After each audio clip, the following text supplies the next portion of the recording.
Um, all right, so I guess we are recording. It's great to see you. Thank you for meeting with me this morning. My name is Mandy Thompson. I'll be serving as the coach today for this session. All right, and I'm Jen Wallace, so I'll be the teacher for the discussion. Wonderful.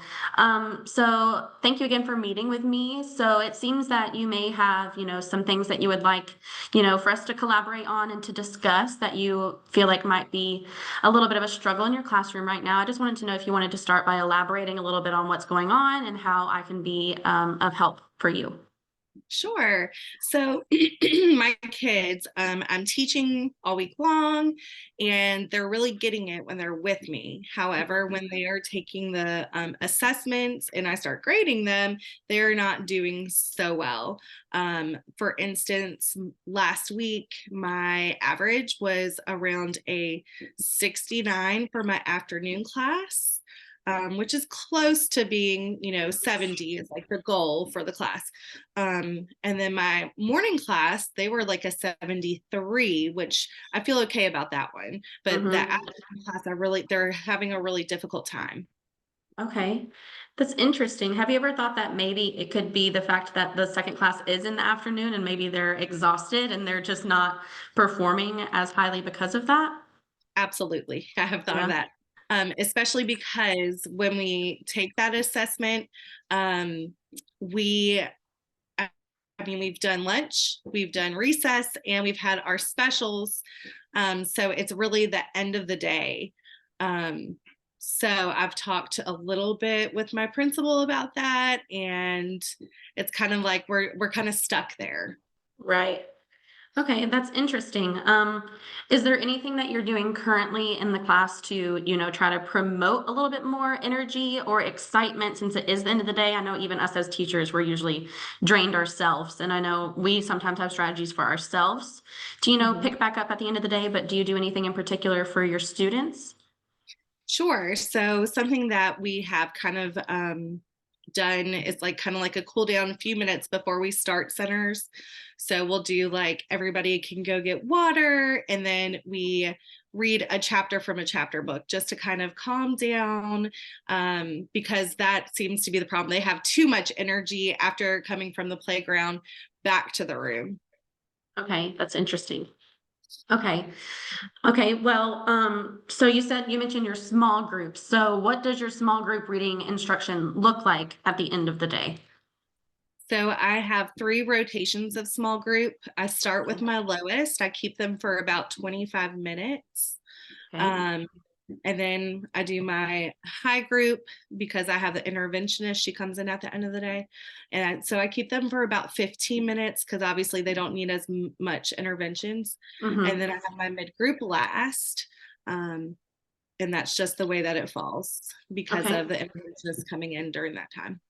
Okay. And what are your other students doing when they are not with you for that small group? So when they're not with me, I have a paraprofessional who comes in and she runs an activity with them. That's usually the same skill that I'm working on. And she does a little bit of word study with them. And then my other group, they meet with the interventionist and they do like specific like gap building activities, like they've done word work on things like I noticed that they're having a really hard time with multisyllabic words. Mm-hmm. So she works with them on that. Okay. Sorry, I'm just taking some notes so I can try to help you as best as I can. Okay. So it seems that you have three rotations, as you said. You have a lower group, a middle group, and a high group. Mhm. And you have two other teachers in there with you, it seems, right, that can help you, a Mhm. para and an interventionist. Okay. So when your para and interventionist are working with them, do they do anything with those groups that would help them prepare for the test that's coming in the unit, or are they working in particular skills that may revolve strictly on grammar or reading, but not necessarily to build for the test? So the interventionists, they are working on those skills, those gap skills that we notice. Like it might be fluency, it just depends on what that group is necessarily Mhm. lower in according to the data. And then my para is working on skill based. So like whatever the skill is that week that I'm working on, she's also working on it. So for instance, this week we did cause and effect.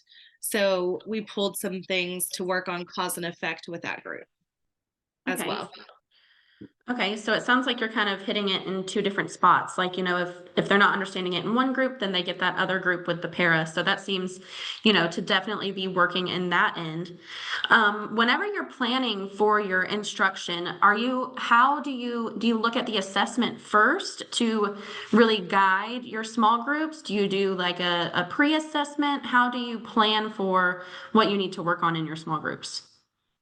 So we look at the assessment first, knowing that it's like this is the standard that we need to assess on. And then I make questions according to the standard and the test. So I really look at the verbs of the standard and figure out what I need to do with my kids that week. And then I level my questions according to the depth of knowledge, like where Okay. they are.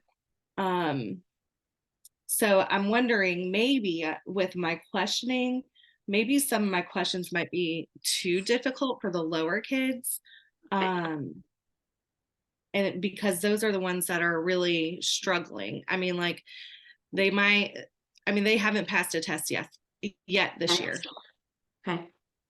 Yes, and of course, that's definitely a concern, especially because this is a milestones year and, you want to be preparing them and building their confidence along the way.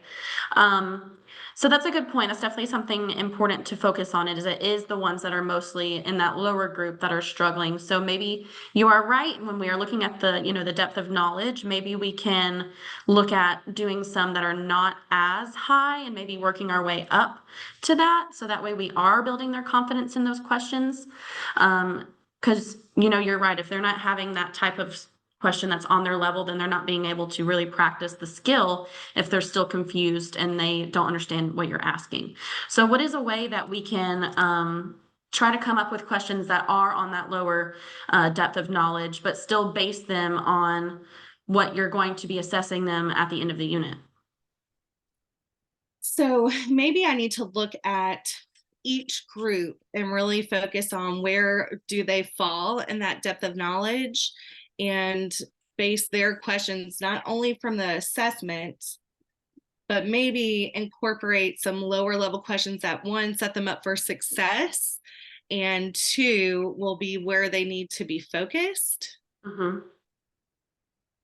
I do think that they still need to